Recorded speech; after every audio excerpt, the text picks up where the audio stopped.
Buenos días a todos, bienvenidos a esta conferencia del cuarto trimestre del 2023. Un año muy intenso, que han pasado muchísimas cosas. En portada exponemos aquí una caída de dólares, billetes del cielo, y muchísimas manos cogiéndolas, ¿no? ¿Esto qué significa? Bueno, pues es un poco el despilfarro fiscal que hay en estos momentos de los gobiernos que han optado por empezar a imprimir billete de forma masiva, déficits presupuestarios enormes y pues para contentar sus planes de gasto público masivo. Esto veremos que tiene muchísimas implicaciones en el mercado, sin duda. Bien, este es el índice. En primer lugar hablaremos, como cada ocasión que presentamos, la rentabilidad agregada de clientes Visan.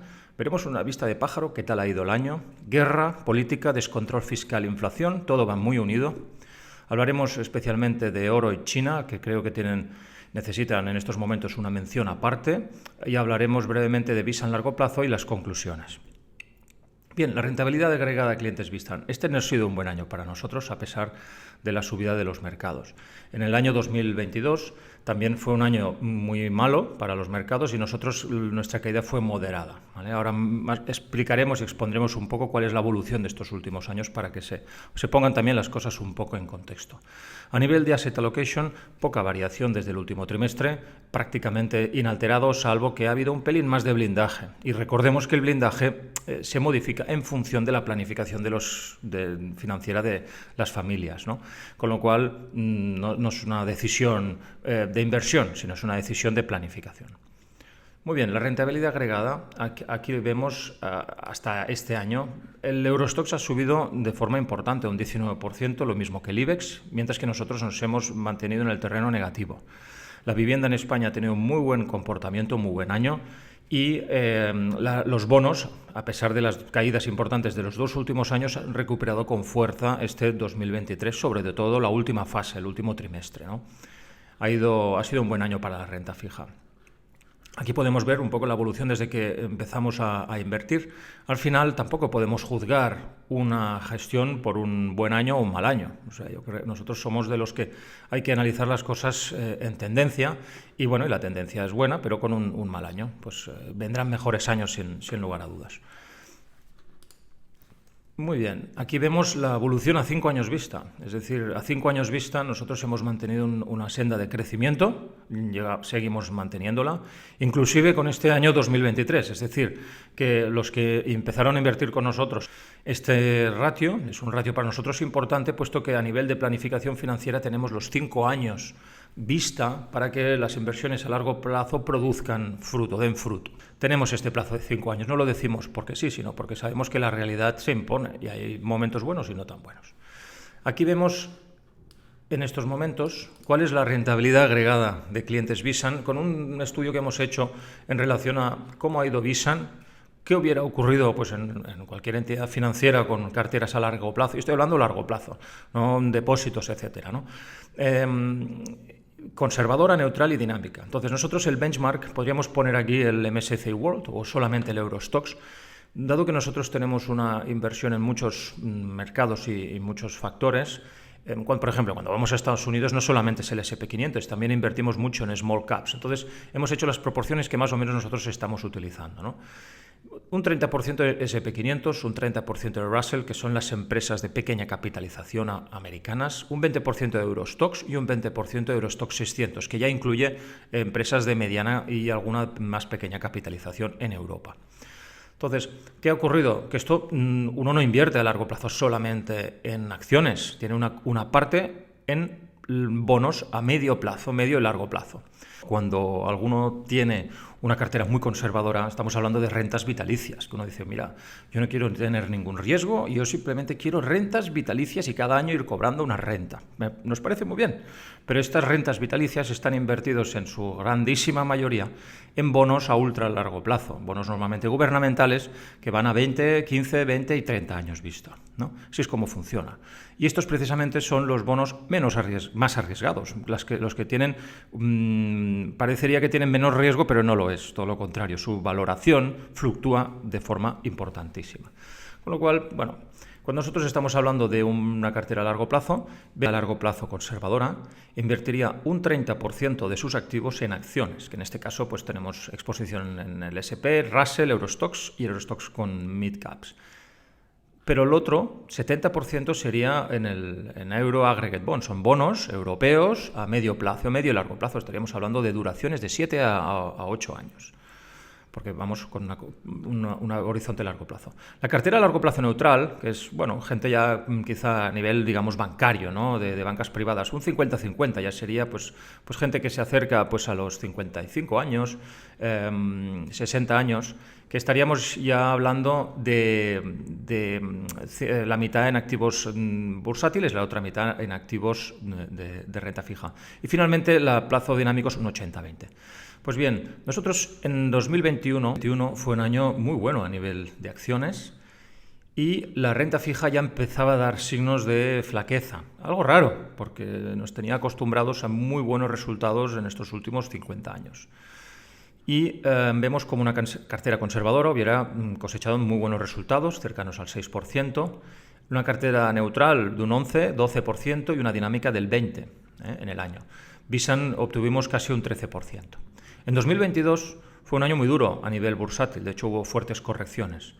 Y también hubo una hecatombe en renta fija, de hecho fue un año en que perdió todo el mundo. Sea cual sea tu perfil, pues si estabas invertido en el mercado, perdiste dinero. Entonces, la cartera conservadora perdió un 16%, a pesar de ser una cartera teóricamente conservadora, pues la que más perdió. La cartera neutral perdió un 16% y la cartera dinámica un 15%. En Visan solo perdimos un 3%, casi un menos 4%. Entonces fue un año realmente muy, muy bueno. Y las únicas estrategias que funcionaron bien fueron prácticamente las estrategias value, de las cuales nosotros, teniendo nuestra filosofía de Factor Investing, pues value, que había sido denostado durante 2018, 2019, 2020 y 2021 empezó a arrancar, pues en 2022 realmente tuvo un comportamiento brillante con el mercado. ¿Qué pasó en 2023? Pues este 2023 ha sido un año de rebote para los mercados, tanto para renta fija como para el mercado de acciones, y en cambio nosotros aquí hemos tenido un muy mal año, como ya comentamos en la presentación anterior, con una cartera conservadora con un 10% de rentabilidad, una neutral con un 11% y una dinámica con un 14%. Pero nosotros hemos acabado prácticamente en cero. Claro, si cogemos los promedios de estos 2 últimos años, vemos cómo una cartera conservadora hubiera perdido un 7%, esto lleva 2 años perdiendo dinero, una neutral un menos 4% y la cartera dinámica sí que está en tablas, un menos 0,2, menos 0,3%. Nosotros en estos 2 años estamos en pérdidas, un menos 4%, un poco mejor que la cartera neutral, pero más o menos en línea.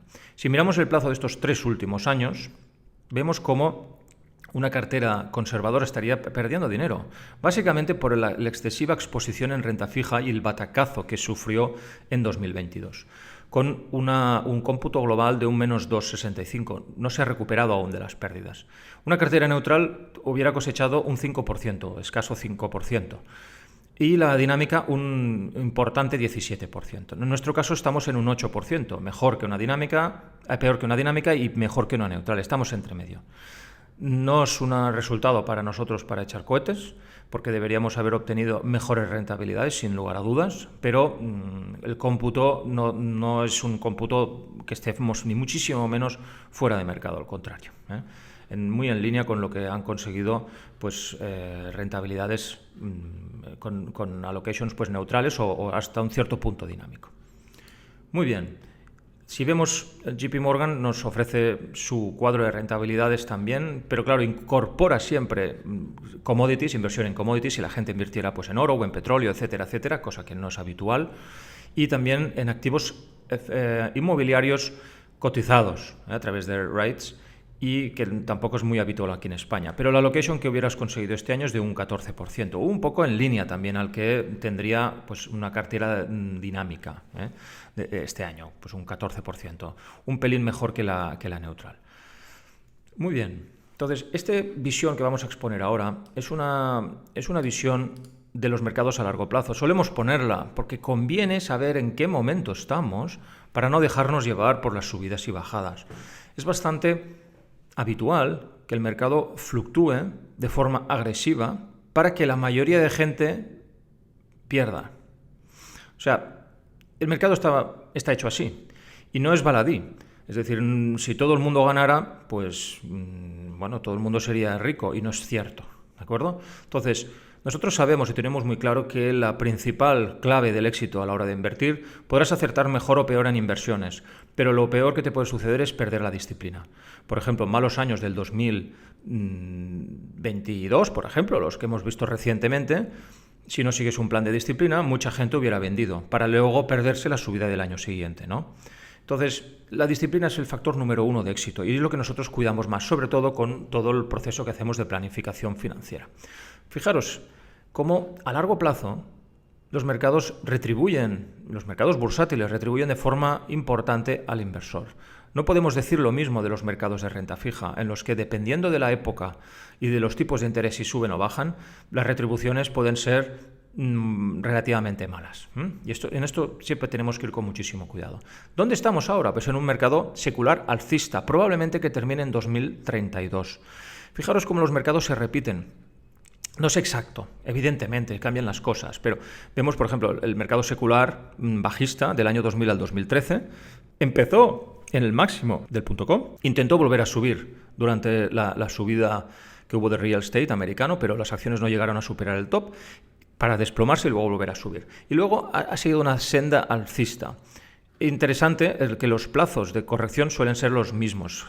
Aquí vemos el gran crack del 29, que es mención aparte, porque ahí hubo una burbuja de proporciones épicas por una salida masiva de dinero de Europa, que en aquel momento tenía muchísimo dinero Europa en comparación con Estados Unidos, y los llevaron a Estados Unidos por toda la entrada del comunismo que hubo a nivel europeo. Con lo cual hubo una acumulación de capital extraordinaria durante los años 20, después de la Primera Guerra Mundial, que hizo que Estados Unidos triunfara, pero que bueno, pues todo lo que sube de forma excesiva luego tienen estos batacazos. Tampoco no nos gusta demasiado. Con lo cual, fijaros, después otras casualidades. 31 meses desde la caída que hubo desde la pandemia hasta la caída del año 2022, 31 meses. También hubo una caída similar en el 87, que estuvo 36 meses desde esta caída hasta otra corrección posterior para luego el mercado seguir subiendo. Aquí vemos en este mercado secular alcista, en el año 57, otra caída importante con otra posterior en el año 36. Vamos viendo caídas, quizá habría que compararla con esta de aquí, pero bueno. Vamos viendo simplemente que los mercados son cíclicos, la tendencia es al alza, pero que durante esta tendencia todo vibra, como las ondas. Por eso es importante tener presente que cualquier año nos vamos a encontrar, durante un año cualquiera, más de 7 veces caídas del 3%. En los índices. Caídas del 5, 3, de 3 a 4 al año. Lo normal, esto es lo normal. Habrá años que habrán 6, 7 caídas de más del 5%. Pero una caída del 5, que por ejemplo, ahora mismo acabamos de empezar el año y todas las acciones americanas, small caps americanos, han caído un 6% en enero. Pues esto es normal. Es que está cayendo el mercado y tal. Bueno, es normal. Y que haya cierta disparidad entre los índices también. Esto es pan de cada día. Lo que pasa es que los índices tienden dentro de un mismo país a juntarse posteriormente, si hay unas dispersiones muy fuertes. Después, caídas del 10%, cada año una, como mínimo. Más de una, de hecho. Caídas del 15% tenemos una cada 2 años de promedio. Y pensad que cuando nosotros estamos hablando del protocolo pólvora y decimos que con caídas más fuertes del 15% empezamos nosotros a ejecutar un protocolo pólvora, es por esto, porque sabemos que cada 2 años es muy probable que tengamos que ejecutar alguno. Y ya llevamos varios. Y después, caídas de más del 20, pues ocurren una vez cada 3 años, cada 4. Y bueno, pues sufrimos una caída importante en el año de la pandemia, pero 2 años más tarde, en 2022, otra. Y la última que tenemos así importante ya era el 2016. Y luego ya nos fuimos al 2009. 8, perdón. Entonces, fijaros que este tipo de subidas y comportamiento es lo habitual y hemos de contar con ello. No pasa nada, forma parte del juego, pero seguimos en una tendencia secular alcista. Bueno, en este año, ¿dónde ha habido las apuestas más fuertes e importantes, ¿no? Sobre todo en lo que llaman Magnificent Seven, que son las 7 empresas mayores del mundo, que son Apple, Google, Amazon. Y la tendencia hacia finales de este año de incrementar la apuesta. Es decir, hemos acabado el año con unas apuestas enormes en 7 empresas que han movido literalmente el mercado. Pero es que además la segunda mayor apuesta ha sido ponernos cortos en acciones chinas. Y la gente dice, no, nos hemos puesto cortos en acciones chinas, porque China es un desastre de país, que ya veremos. ¿Vale? Y bueno, pues los inversores, hedge funds, etcétera, etcétera, han invertido de forma muy negativa invirtiendo en cortos en China. Y se han puesto también largos en Japón. Pero estas son las 3 principales apuestas. Y bueno, pues todas han ido bien. ¿Vale? Lo que pasa es que qué recorrido les queda, no lo sabemos, pero ahora lo veremos. ¿Cómo ha ido este 2023? Este 2023 ha sido tremendo a nivel de rentabilidades. Fijaros, las 7 mayores empresas del mundo han doblado. Han doblado. Es decir, ya eran caras, pero han pasado a doblar. Y tampoco ha sido justificado por incrementos en facturación, etcétera, etcétera, salvo Nvidia, que es la única excepción. Pero el resto no han tenido unos comportamientos que justifiquen este incremento tan fuerte. Entonces, esto ha distorsionado completamente los mercados. O tenías estas acciones en cartera o te has quedado fuera, literalmente. Entonces, aquí vemos el Standard & Poor's 500, como ha tenido un comportamiento bueno este año, ya lo hemos comentado, pero fijaros, esto es en dólares. Este año pues el dólar ha perdido valor y estarías un poco por debajo, ¿vale? Si le quitas el peso del dólar. Pero bueno, en dólares estaríamos en un 25, una cosa así. Si le quitamos el efecto de estas 7 compañías, el mercado realmente ha estado en muchas ocasiones en pérdidas, en muchas ocasiones en negativo, a lo largo de este año. Fijaros, qué cosa tremenda, ¿no? De las 500 mayores empresas, solo 7 han llevado el mercado. Y si miras la evolución de las empresas de pequeña capitalización, estaban en negativo prácticamente durante todo el año. O sea, han sido un año muy malo para la mayoría, bueno, casi todas las empresas, salvo estas 7. Fijaros el impacto enorme que ha tenido. Con lo cual, simplemente tener en consideración esto. ¿Esto puede seguir? Claro, la pregunta es, ¿esto puede seguir? Y yo creo que sí, claro que puede seguir. Desde mi punto de vista tiene visos de burbuja, sin duda, pero toda burbuja puede seguir creciendo de forma exponencial. De hecho, necesitas que la mayoría de gente crea que esto es imparable.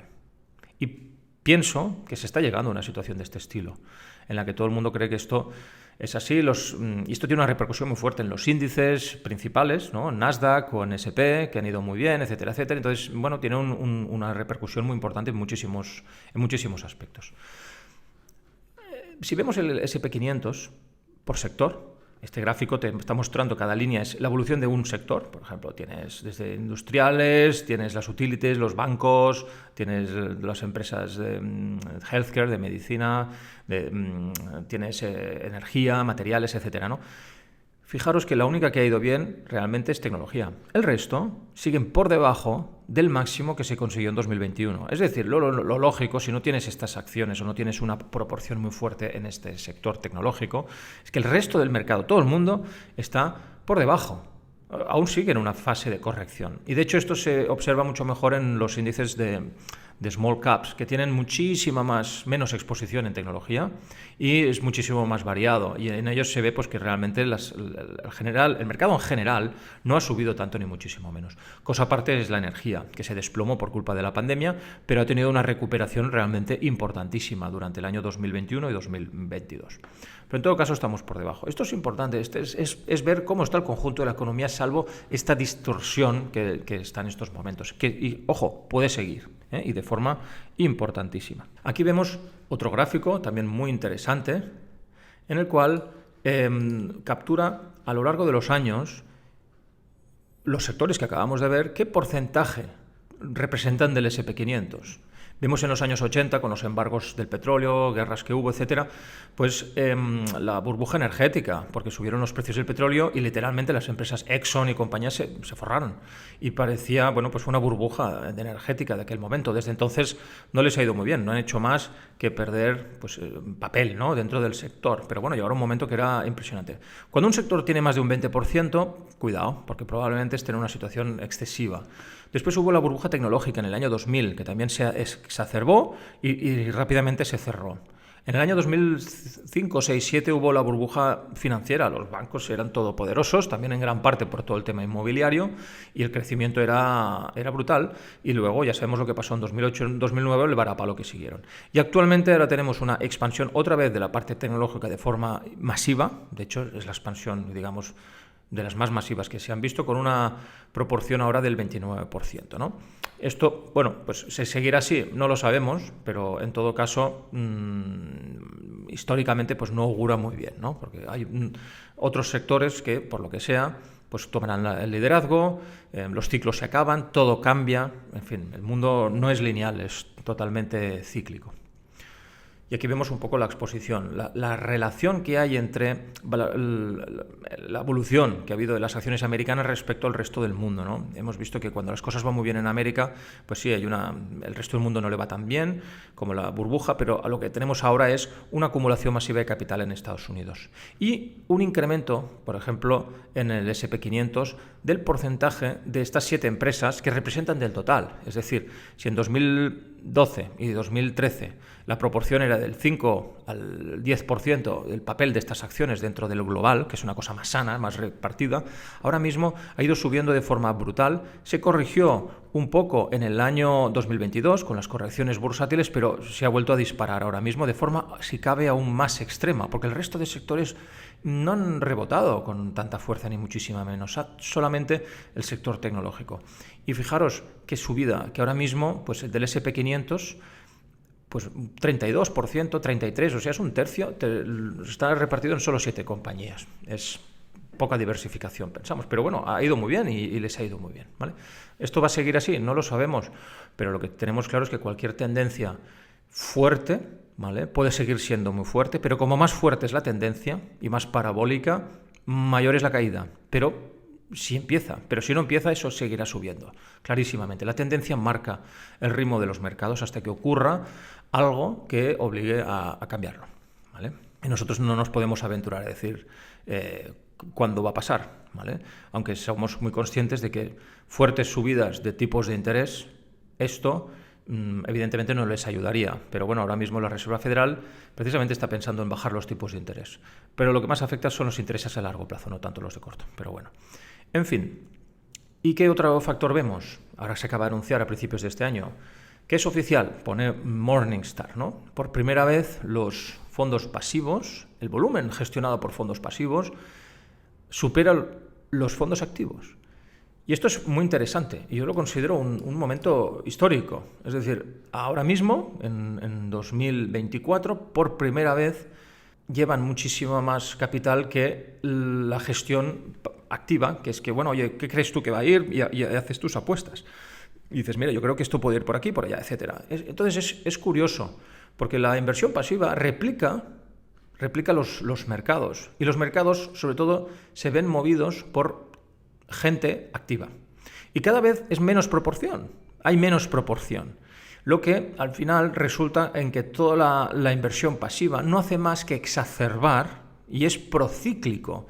Si ahora estamos viendo un movimiento de los Magnificent Seven, estas 7 compañías, toda la inversión que ha habido en ETFs, entre el 70 y el 80% a nivel mundial, ha ido al S&P 500. Al S&P 500.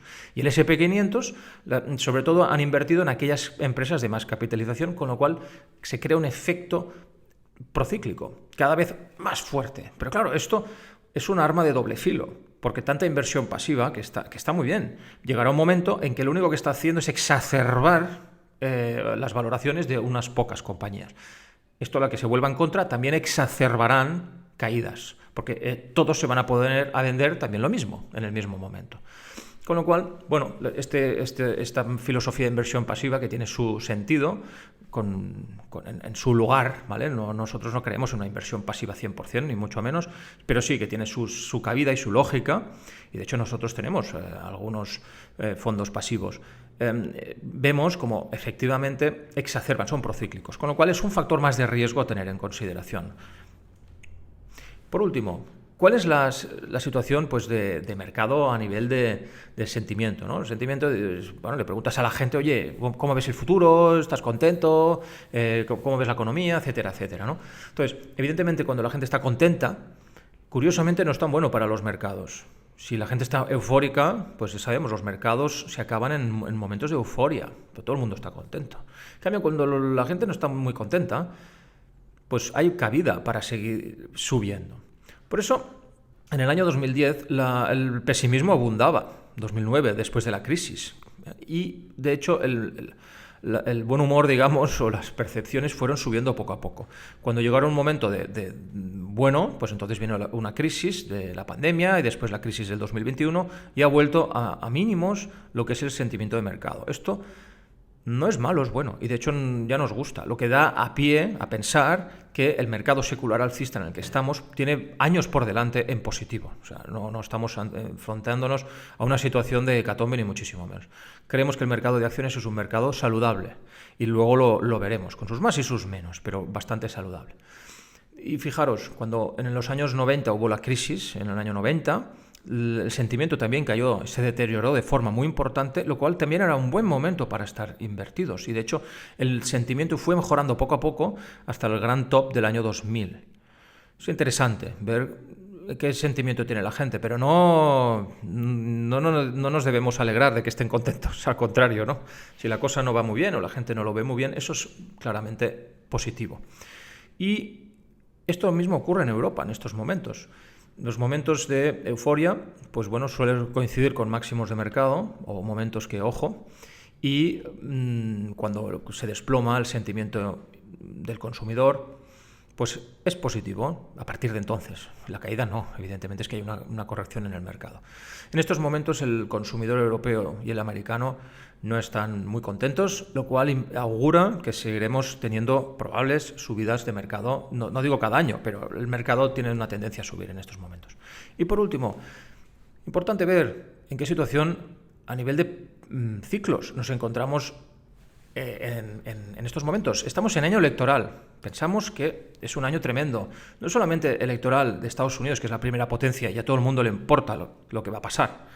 A todo el mundo, si Biden está en el poder, sabemos las políticas de Biden que son y las que ha realizado, y bueno, tiene un impacto evidentemente con la vida de todo el mundo, empezando con muchas cosas que han ocurrido en Ucrania, el precio encarecidísimo del gas con la rotura del gasoducto, las guerras que están habiendo por doquier, etcétera, ¿no? Todas estas políticas evidentemente tienen un impacto en el día a día de las personas. Y ahora mismo también hay elecciones en Europa, importantísimas también, y elecciones en muchos países en Europa, importante, con lo cual este va a ser un año político, ¿eh? Y bueno, un año, yo creo que desde un punto de vista político bastante tremendo. En Estados Unidos, cuando estamos en año de elecciones, pensad que son cada 4 años, en el año de las elecciones se suele tener el mercado este comportamiento. La primera parte no va muy bien, pero luego vuelve a las andadas. ¿Qué pasa? Por eso, si el año anterior al cuarto año electoral, ¿vale?, que es el año de las elecciones, el mercado ha subido más de un 10%. Pues en estos casos, el mercado empieza fuerte a principios de año, tal y como estamos en este momento, pero a partir de febrero empieza a retroceder y tiene una caída que suele durar un mes para llegar a la situación mínima del mercado. Entonces estas caídas, esto es una estadística de muchísimos años, con lo cual hay años que no ha pasado nada, años que ha ido muy mal. No sabemos lo que pasará este año. De momento ha empezado bien, pero puede pasar de todo. Simplemente advertimos que históricamente ahora viene un momento de top de mercado en febrero y que los mercados empiezan a corregir a la baja. Nada, un mes, 2 máximo, para luego volver a subir, y de hecho suben más que de forma habitual, suben más que el típico año electoral. Muy bien, con lo cual, resumen de vista de pájaro. Estamos en una tendencia secular alcista, en renta variable, que no decimos lo mismo de la renta fija, y de hecho seguimos siendo muy escépticos con la renta fija, muy escépticos. Hasta 2032. De hecho, consideramos que la renta fija puede sufrir muchísimo este año y a largo plazo, la renta fija a largo plazo, pero eso ya lo comentaremos más adelante en la presentación del primer trimestre. Ahora aún es pronto. Los índices de Estados Unidos ahora están caros, debido sobre todo a la parte tecnológica, como hemos visto, con clarísimos visos de burbuja, pero esto puede seguir subiendo y hemos de aprovecharlo. De hecho, nosotros tenemos exposición en este sector, en carteras con growth, y seguimos aprovechándonos. Y esto es importante.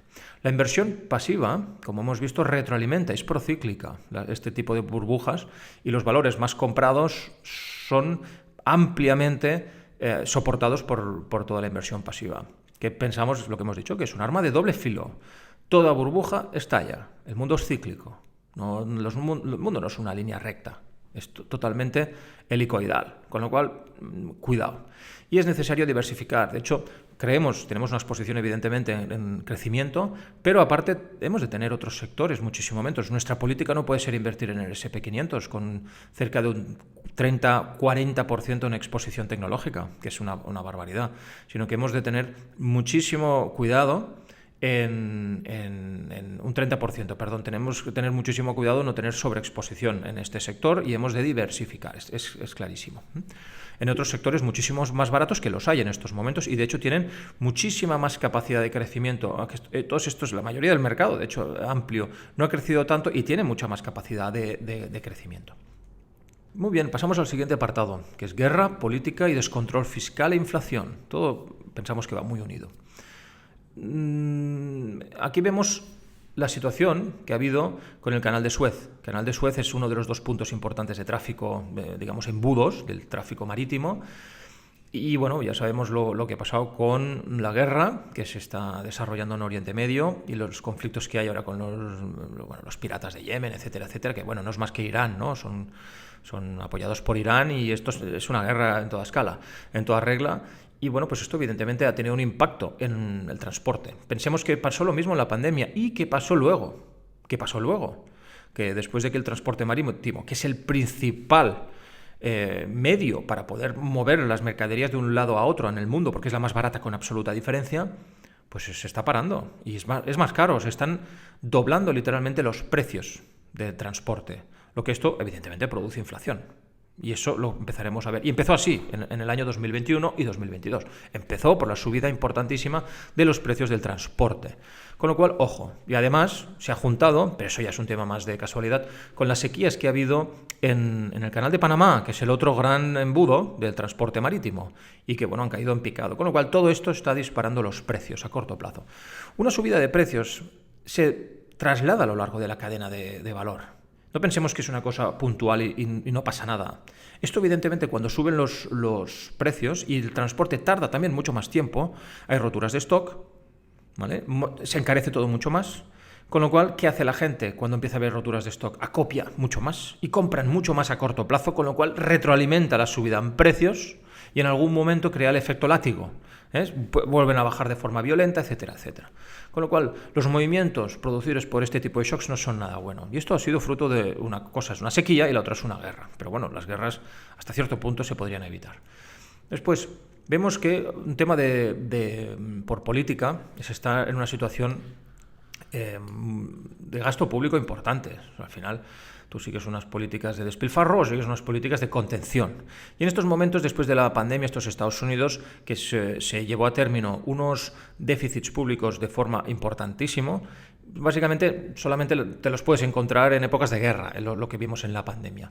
Pero luego se están volviendo a hacer uso con muchísima profusión. También solo he visto momentos de gravísima crisis, pero la crisis ahora tampoco ha sido tan salvaje, pero da igual. Ahora se está como rompiendo un poco la hucha y vemos por parte del gobierno americano un descontrol importante a nivel de gasto público. La deuda a largo plazo americana ha empezado a subir mucho los tipos de interés y de hecho los intereses que están empezando a pagar ahora son muy superiores a lo que venían haciendo antes, con lo cual, ¿cómo van a solucionar esto? O subiendo los impuestos de forma muy fuerte, cosa que perjudicaría mucho la economía, o más deuda. Y me da la sensación de que van a optar por más deuda, lo que agrava más el problema. Pero bueno, es lo de siempre, ¿no? El problema ya solo quedará el próximo que mande o nuestros hijos, ¿no? Ya es un tema futuro. Entonces, claro, esto tiene evidentemente una implicación en el dólar. Si un país pues tiene una gestión mala, digamos, o desaforada, la divisa suele sufrir. Esto se ve sobre todo en los extremos, ¿no? Cuando vemos a Argentina, que tiene una política de despilfarro absoluta y de impresión absoluta monetaria, lo que vemos es que la inflación se dispara y el valor del peso argentino pues no vale mucho o nada. Es normal.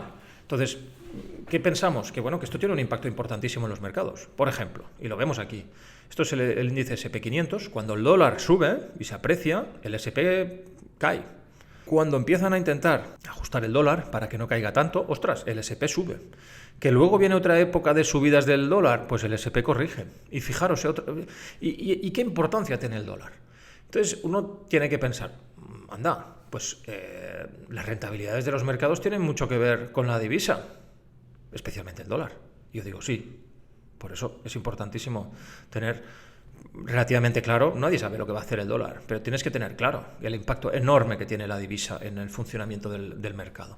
Y que estas subidas que ha habido en este último tramo, ha habido muchos factores, pero un factor importantísimo ha sido un esfuerzo común de la Reserva Federal y sobre todo del Tesoro americano para reducir el peso del dólar, clarísimamente. Y es así. Y bueno, pues a tirar adelante los mercados bursátiles, ¿no? Entonces, después estamos viendo cosas raras y que no nos gustan. Pero cuando se empieza a decir, oye, vamos a coger los activos de los rusos que tenemos, porque ahora estamos en época de guerra, ¿no? con Ucrania, vamos a quedarnos con los activos rusos, que tiene 300 billones, pues el gobierno ruso por todo el mundo, pues esto no va a ayudar absolutamente nadie. De hecho, históricamente, los que salen perjudicados de este tipo de operaciones son los países con más deuda. Claro, esto primero que sería ilegal, puesto que para hacer esto necesitas estar en guerra con este país, pero es que no se ha declarado la guerra entre Rusia y Estados Unidos, ni entre Alemania y Rusia. ¿De acuerdo? Estamos haciendo una guerra encubierta, que aquí no pasa nada, pero todos sabemos que sí que es una guerra de primer nivel entre Estados Unidos y Rusia, clarísimamente, y nos hemos añadido a Europa, no sé por qué, porque estábamos bien con los rusos, pero bueno, ahora nos hemos metido en guerra con los rusos de forma indirecta. Y esto evidentemente no es bueno. Si esto ocurre, ¿quién perdería? Clarísimamente, desde mi punto de vista, las divisas peor gestionadas. En este caso es la deuda rusa respecto al PIB, que sí que estaba muy mal en el año 2000, estaba francamente mal, pero hubo toda la reconversión rusa. Y fijaros, ahora tienen una deuda por PIB del 16%, 17%, o sea, nada. Y esto es Estados Unidos, todo lo contrario, con una deuda enorme, abultadísima. Empezar a hacer este tipo de cosas, ya se vieron en las guerras napoleónicas y se ha visto a lo largo de la historia, no ayuda. Con lo cual esperemos que los gobiernos políticos no sean tan políticos, sino que piensen un poco más en la estabilidad de las divisas y las monedas. Esto es muy, muy importante porque es estabilidad para el ciudadano. Y después vemos en Europa 3/4 de lo mismo. El nivel de endeudamiento de la Unión pues es muy superior al que tiene Rusia. En este caso saldría trasquilado el dólar y el euro versus el rublo. Muy bien. Trump. Aquí hablamos de política de refilón, porque esto levanta siempre muchas emociones, pero sí que tiene un impacto a nivel económico. Esto es lo que nos importa al final. ¿Qué va a pasar? Si gana Biden, ya estamos viendo el comportamiento de Biden, que lo hemos visto hace poco y seguimos viendo, pues es un comportamiento muy pro-guerra, es un comportamiento de gasto público importante y pro-inmigración, ¿vale? En el caso de Trump, ¿qué pasaría? Pues que él aboga por un parón en la inmigración ilegal y de forma importante, lo que va a producir un incremento del coste de la mano de obra en Estados Unidos. Estados Unidos ha tenido un problema muy fuerte de inflación en estos años y la inmigración masiva enorme que ha habido ha ayudado a reducir el coste laboral en Estados Unidos. Con lo cual, si llega Trump al poder, pensamos que esto se va a reducir de forma sustancial y por lo tanto los salarios van a subir de forma importante. Con lo cual, más inflación. Trump aboga por una reducción de los impuestos. Claro, ¿cómo lo vas a pagar? Si reduces los impuestos pero tienes un gasto público importante, y más ahora solamente con el servicio del pago de intereses de la deuda pública, pues va a ser notorio. ¿Qué haces si quieres bajar impuestos? Pues bueno, vas a tener más gasto público, más déficit, ¿no? O sea, vas a tener que endeudarte para poder permitir que la gente pues pague menos impuestos. Lo que no ayuda, evidentemente, para la inflación. Y después, claro, es probable que empiece una guerra comercial otra vez a nivel internacional con China, con la aplicación otra vez de tarifas, lo que hará el comercio más caro. Es como lo que hemos visto de Panamá, ¿no? Y del Canal de Suez, que bueno, los costes de transporte y de las mercaderías se encarece, lo que implica más inflación para todo el mundo en general. Con lo cual, esto, una inflación mayor, pues ¿qué produce? Pues un dólar que sea más débil, con menos poder adquisitivo, y en todo caso es un buen escenario para las acciones. Con lo cual, esto es lo que tenemos que tener presente. Va a haber más inflación, pero con Biden también. O sea, nos encontramos en un escenario que con Biden es muy probable que siga habiendo inflación y con Trump también. Con lo cual, es un escenario favorable para nuestros intereses a nivel de inversores, ¿vale? O sea, en este caso, pues no creemos que tenga excesiva O sea, la diferencia será diferencia en muchas políticas, pero las consecuencias de estas políticas creemos que en ambos casos llegará a un escenario con más inflación. Vemos a nivel cambios políticos también, que van en la misma dirección de Trump a lo largo de Europa. Vemos, por ejemplo, en Francia, que ahora por primera vez el Rassemblement National de Marine Le Pen está con unos ratios brutales. O sea, está hundiendo a Macron y de hecho, bueno, pues parece imparable. Veremos, ¿no? Porque en Francia tienen 2 vueltas y ya veremos lo que pasaría en la segunda vuelta. Pero bueno, recordemos Holanda, que ha ganado Geerts y parecía imposible. Y él aboga por salir del euro, ¿vale? Y aboga por una restricción clarísima de la inmigración. El tema de la inmigración es un problema muy, muy candente y de hecho yo creo que va a modificar el panorama político en Europa de forma inminente. Francia, fijaros, que es el centro, pero es que además en Alemania el tripartido que hay en estos momentos de socialistas con verdes y está fracasando de forma dramática. De hecho, Alemania es el país menos verde que hay en estos momentos. O sea, con los verdes en el poder han conseguido la mayor polución que ha habido en los últimos 30 años.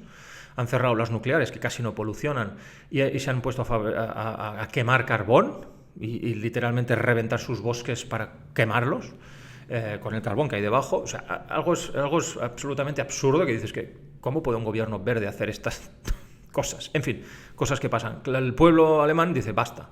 Y de hecho se está volviendo al poder CDU, que es la antigua Merkel, pero AfD está tomando la batuta y va a tener absolutamente muchísimo que decir. Y AfD aboga claramente por una restricción inmigratoria. ¿Qué significa esto? Más inflación, por la parte francesa y por la parte alemana. Con lo cual, veremos cambios importantes estos años.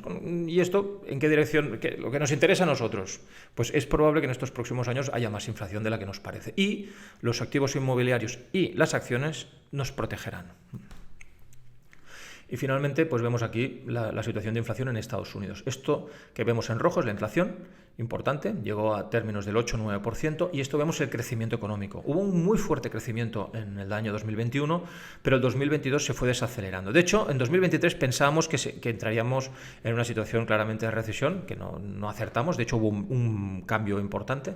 Estos datos que aparecen aquí de subida siempre aparecen meses más tarde, siempre lo ves un poco con cierto retraso, pero bueno, y con revisiones, etcétera, etcétera. Pero bueno, ¿qué quiere decir esto? Y esto es importante, que cuando hay inflación, aunque el crecimiento sea muy inferior a la inflación, lo que significa que estás perdiendo, o sea, estás decreciendo en términos reales de poder adquisitivo, la población en general no lo ve tan mal, porque sí que ven que, bueno, sí que sube a tipo nominal, es decir, las ventas son mayores.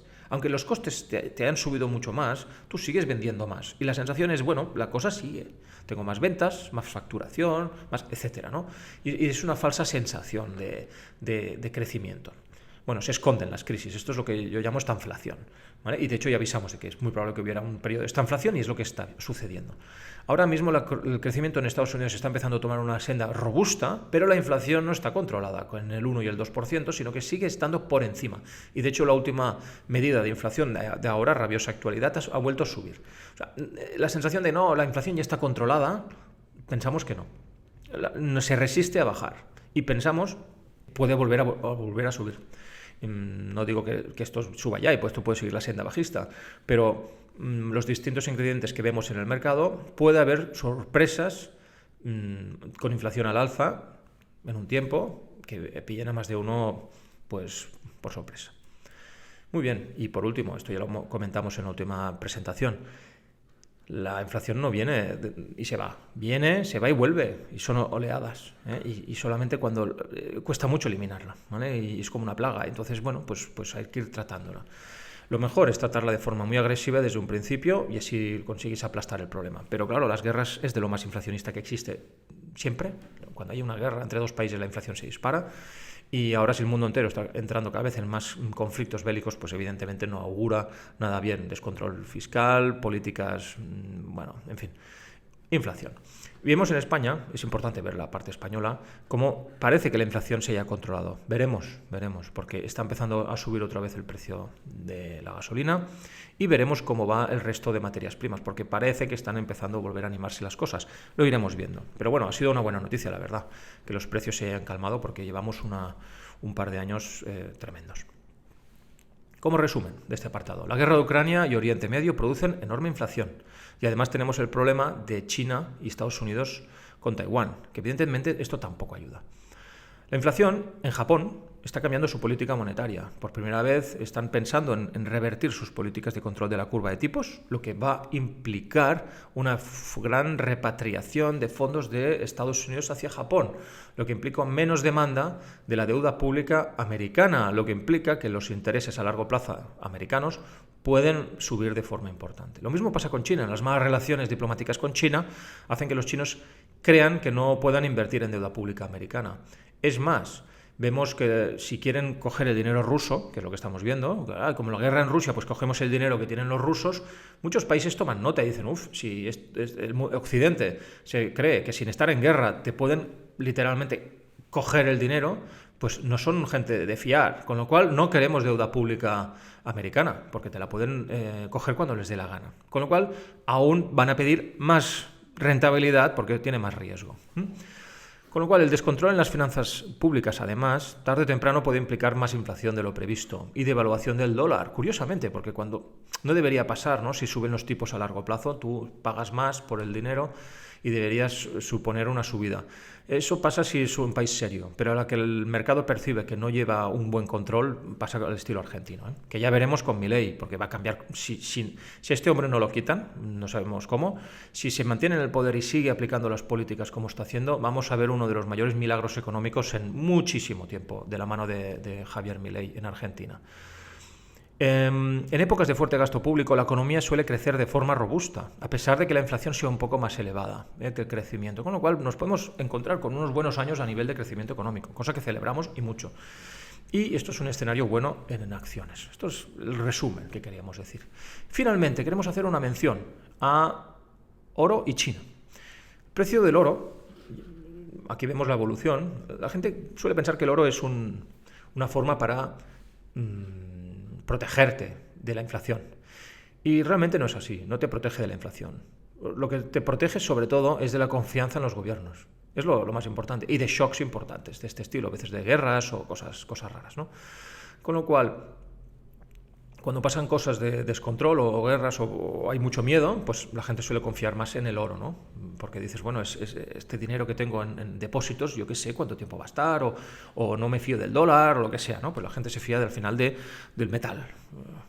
Con lo cual, vemos desde el año 80, que tuvo una subida fortísima el oro, perdió todo el poder adquisitivo, fijaros, pum, pum, pum, pum, caída, durante años y años, dices, no, el oro, dices, el oro, pues sí, ha sido un desastre durante, ¿cuánto? 20 años, hasta hubo lo de las dos torres en Estados Unidos, el crack del .com, y la gente, pues hubo un shock evidentemente en los mercados y la gente dijo, ostras, vamos a resguardarnos en oro otra vez, y hubo un boom de oro, hasta que en este punto de aquí pues todo el mundo estaba con el oro, ¿no? Y vendo oro por todos lados, etcétera. Nosotros escribimos un artículo aquí precisamente para avisar de que el oro no era ni muchísimo menos el mejor activo, que era carísimo y que era mejor desprenderse de todo el oro, ¿vale?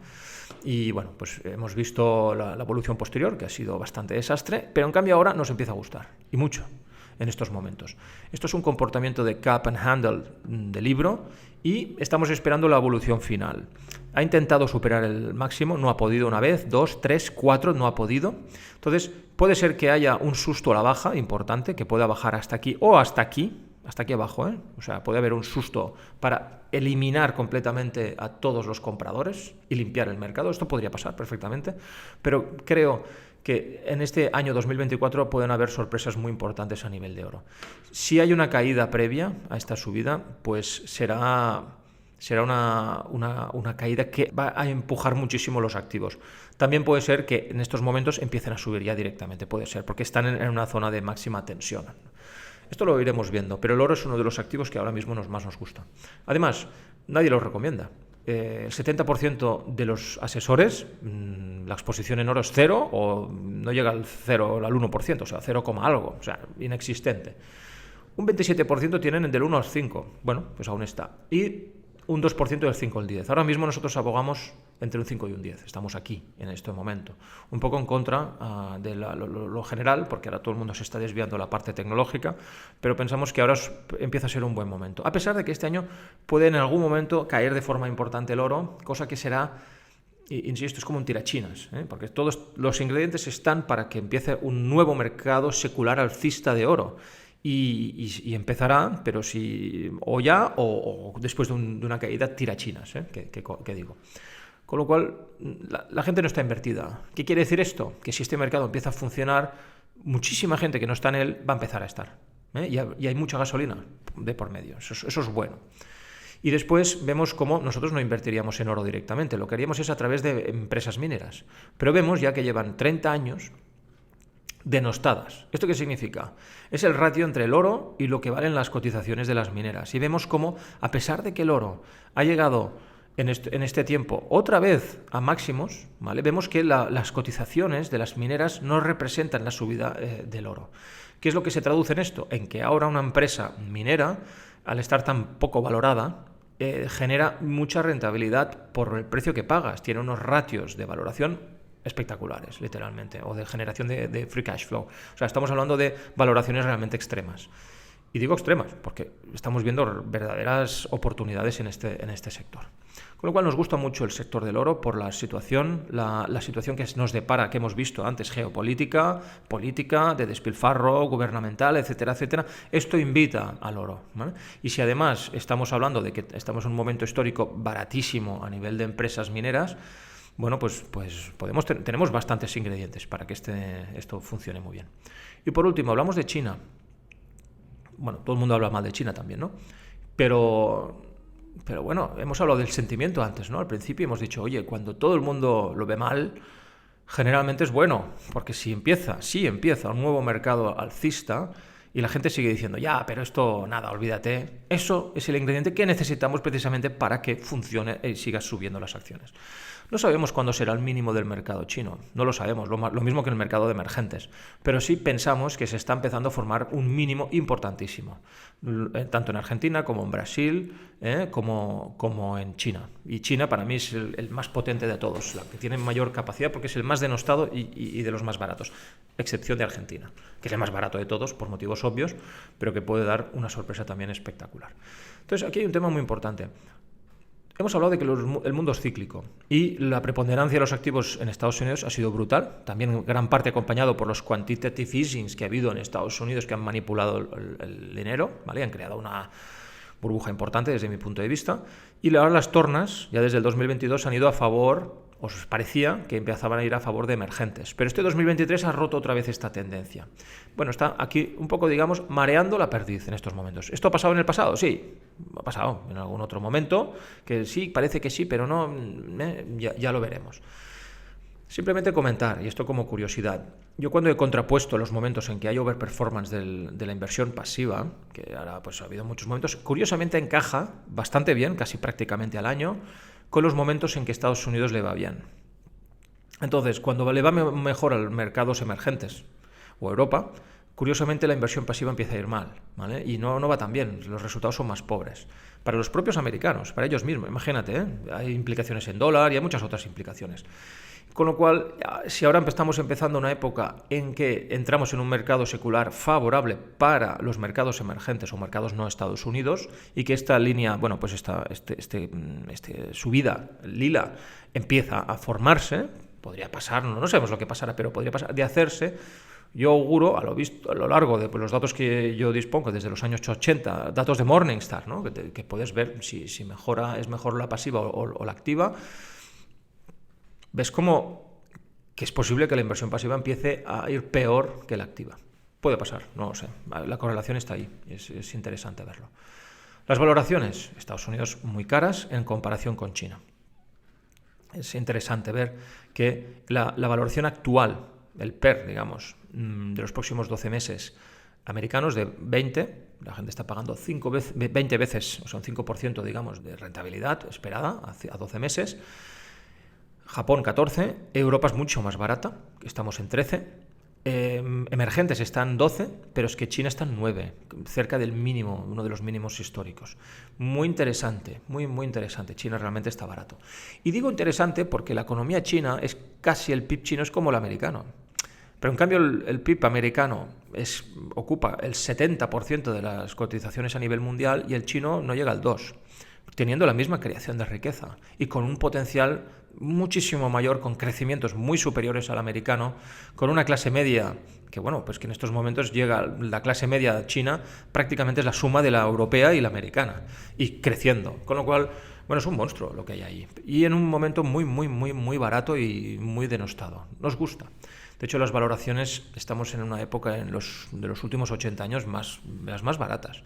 Y nos gusta a nosotros comprar aquello barato. Lo que pasa es que, bueno, lo barato puede seguir barato mucho más tiempo. Y una porción de los activos creemos que tiene que estar en este tipo de activos. China ha sufrido mucho con todo el tema inmobiliario. De hecho, el crack inmobiliario ha sido tremendo en China. Lógico, ha sido especulación al nivel máximo. Y ha habido una corrección brutal. Bueno, se ha saneado. Y esto tiene una repercusión desde que estalló la burbuja inmobiliaria en los mercados financieros, evidentemente. Se ha dislocado completamente la evolución del S&P 500, como vemos aquí, y que ha subido de forma importantísima, y en cambio el chino ha caído. El S&P 500 ha subido en 8 años, más que doblado, y el chino pues ha perdido un 23%. Se no ha hecho nada, ha perdido durante 8 años y siguen perdiendo, ¿no? Bueno, es más, la entrada de dinero extranjero en China llevan 25 años, casi 30, captando fondos, y este es el primer año en el que el dinero literalmente se va de China. Para nosotros esto es importante, esto es un mínimo clarísimo, que pensamos, se está formando un mínimo, que es que la gente ya se va, ya no aguanta más y dice, fuera, nos vamos de China. Además, el coste de manufactura en dólares, vemos que Filipinas, Malasia, India, Vietnam, Tailandia suben, pero bueno, tienen todos más o menos costes de $2 a la hora, ¿no? Para manufactura. China se ha disparado. Era de los más baratos en los 90 para pasar a ser de $8, más de 8. O sea, es mucho más caro que el resto de países productores. Y esto no es malo. De hecho, lo que está diciendo es que China está entrando a tener un consumo interno enorme y cada vez mayor. Y de hecho, esta es la política que está siguiendo China. Y eso es muy favorable, de hecho, para la estabilidad interior china, ¿no? Que tenga cada vez un consumo interno mayor y un mercado interno más fuerte. Esto le ayudará muchísimo, que es lo que hizo Estados Unidos en su día. Y aquí vemos ratios, ¿no? de valoraciones, ratios de MSCI China. Pues bueno, que estamos a precios ahora mismo, a precios pues de mínimos de las dos últimas caídas importantes del 2022 y 2023, pero también nos vamos al 2016 y seguimos con precios del 2014. Es decir, estamos en una época históricamente baja a nivel de pricing. Es bueno comprar. ¿Qué es mejor? ¿Comprar cuando está aquí el precio o está aquí? Pues aquí todo el mundo está contento y feliz y qué bien. Pero bueno, lo que viene luego quizá no es tan agradable. Comprar cuando nadie lo ve claro y todo el mundo dice que es un desastre, bueno, pues suele ser muchísimo más rentable. El tema es si van a cambiar un poco la mentalidad y visión de los gobernantes chinos, y me da la sensación que este nuevo gobierno, el nuevo enfoque del gobierno más bien, está por la labor, porque han visto que no pueden seguir, digamos, desdeñando o no prestando atención al mercado bursátil, sino que es importantísimo, porque es que si no al final la gente se va, y es lo que ha pasado. Con lo cual les está obligando a rectificar muchas de sus políticas financieras, y eso pues los acerca un poco más a la visión americana, cosa que está muy bien y celebramos. Y finalmente, pues en esta semana pasada, pues ha quebrado uno de los grandes hedge funds, ha cerrado, porque las caídas que ha habido en China lo han reventado, literalmente, y gente que lleva muchísimas décadas trabajando, y bueno, pues es que estas cosas pasan. Lo que se está sufriendo ahora en China en estos momentos es tremendo, y que nosotros, por ejemplo, en Visa a largo plazo tenemos una parte en China que, con toda la caída del mercado,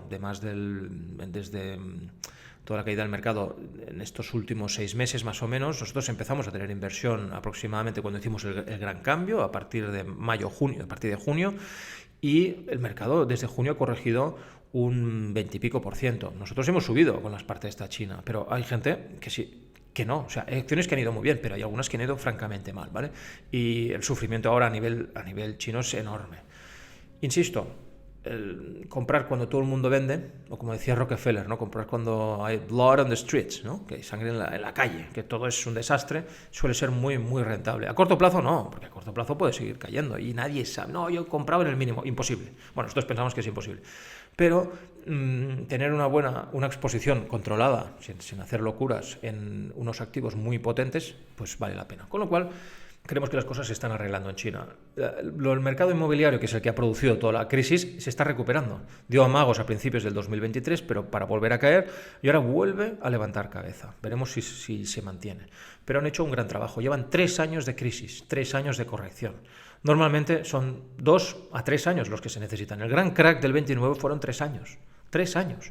¿Y se duran cracks muchísimos más años? No. Luego, después de una caída tan fuerte, suele haber un rebote. Otra cosa es que el rebote permita llegar a máximos o no. Eso ya se verá. Pero de 3 años de caída permanente, es muy rarísimo que se prolongue, tiene que haber algo fundamental mal. Pero es que China sigue creciendo, siguen creciendo los pedidos a nivel internacional, el consumo interno ha subido, la salud del consumo interno chino es muy fuerte y, pues bueno, es que hay muchas más buenas noticias de las que parecen, a mirar los datos, ¿no?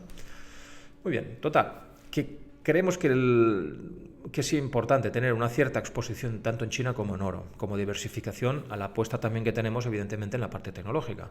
No podemos tenerlo todo en tecnología, evidentemente, con lo cual es recomendable empezar a tener una exposición en la parte china y en oro.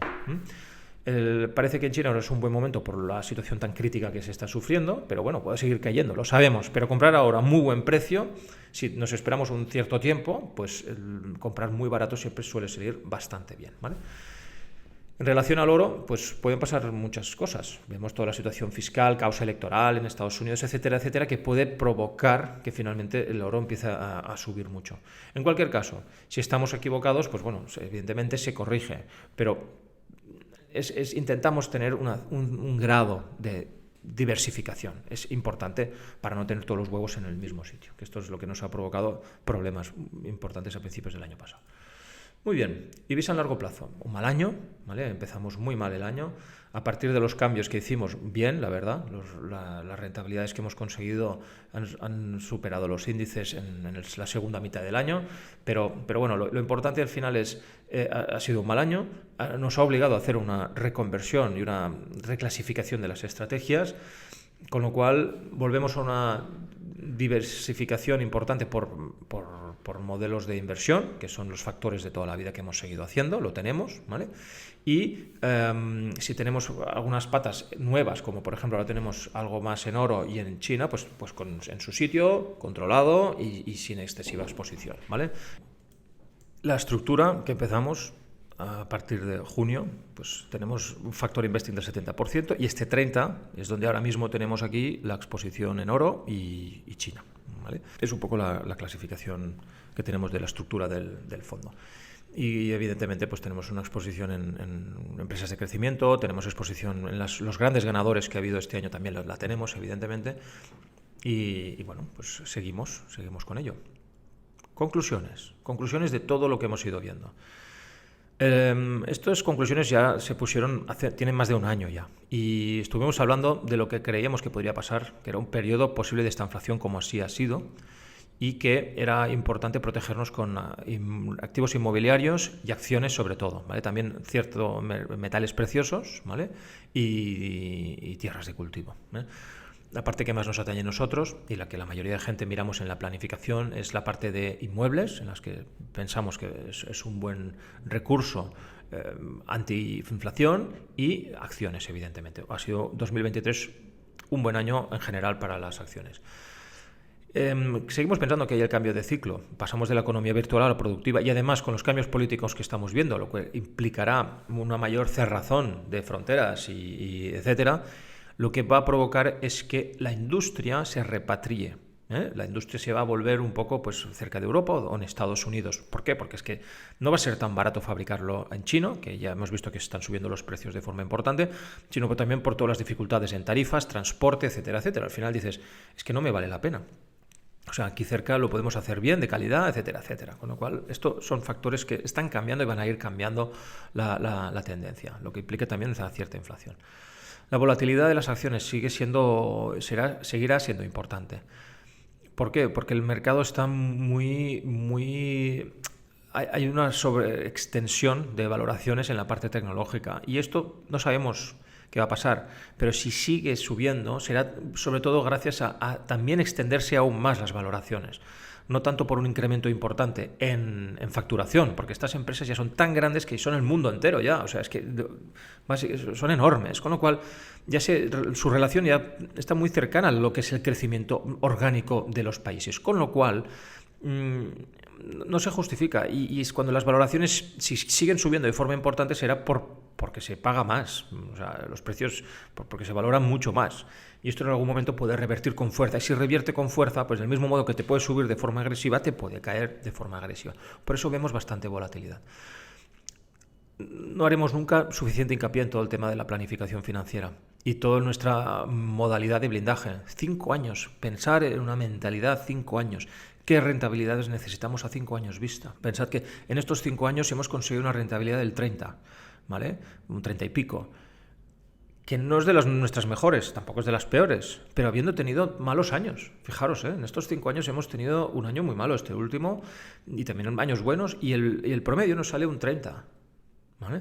30 y pico, que es más de lo que se ha ganado con renta fija y el resto de activos, etcétera, etcétera. Entonces, esto es lo que hemos de ir pensando, ¿no?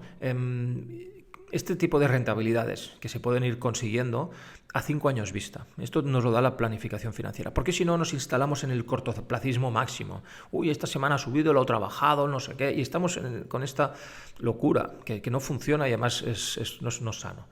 La pandemia está controlada. Ahora, hablar de esto parece una tontería. ¿Qué dices hablar de la pandemia? Bueno, pero que viene la segunda parte de lo que comenté, que la gente se rebelará. Y ya se está empezando la gente a rebelar con estas políticas de control absoluto. Ahora estamos viendo los granjeros en toda Europa que se están rebelando literalmente, como pasó en Canadá con Trudeau, que es un desastre. Y en Europa, pues estamos viendo... Y esto no se expone en las noticias porque realmente tienen miedo. A ver, hay las elecciones europeas ahora. Pero se está liando una gorda en Francia, en Alemania, y esto se está expandiendo por toda Europa. Con lo cual, la gente está un poco harta de tanto control, de tanta inflación, de tantas historias y guerras por aquí, guerras por allá, y la gente ni tan siquiera ha podido decir nada. Y la guerra de Ucrania, pues decíamos que Europa no la puede ganar. De hecho, se está perdiendo de forma dramática. Y más con el nuevo frente en Oriente Medio, esto ha enflaquecido de forma extraordinaria las aportaciones de dinero a Ucrania y lo tienen muy mal. Y, en fin, esto es todo. Muchísimas gracias por todo, por este año intenso, pero aquí estamos y a ver qué nos depara el futuro. En fin, muchas gracias a todos y que vaya muy bien. Hasta ahora.